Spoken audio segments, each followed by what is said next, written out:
सांगणार कशा पद्धतीने आजची बैठकीमध्ये निर्णय झालेले आहेत, कारण वारंवार बैठका सुरू आहेत. आज आदरणीय फाटक साहेब, आम्ही तिन्ही आमदार, आमच्या जिल्हाध्यक्षा सौ प्रज्ञाताई, महेंद्र पाटील, शिवसेनेचे जिल्हाप्रमुख निलेश तेंडुलकर आणि आमचे नेते चौधरी साहेब, आम्ही सगळे एकत्र बसलेलो. चर्चा झाली. चर्चामध्ये 2 ते 3 जागा यावरती तोडगा काढण्याचे संपूर्ण अधिकार प्रदेशाचे आहेत. ते निर्णय घेतील. पण युती आमची झालेली आहे.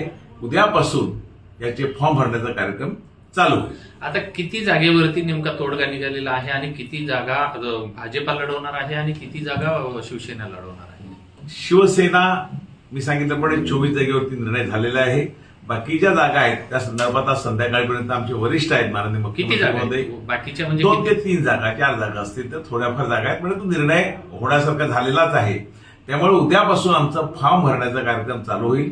आणि आमचं एकच लक्ष आहे, या वसई विरार मधील जनतेला सुशासन देणं आणि चांगला विकास इथल्या रहिवाशांना देणं हेच आमचं लक्ष आहे, उद्दिष्ट आहे. आणि इथली निवडणूक आम्ही विकासाच्या मुद्द्यावरच लढणार.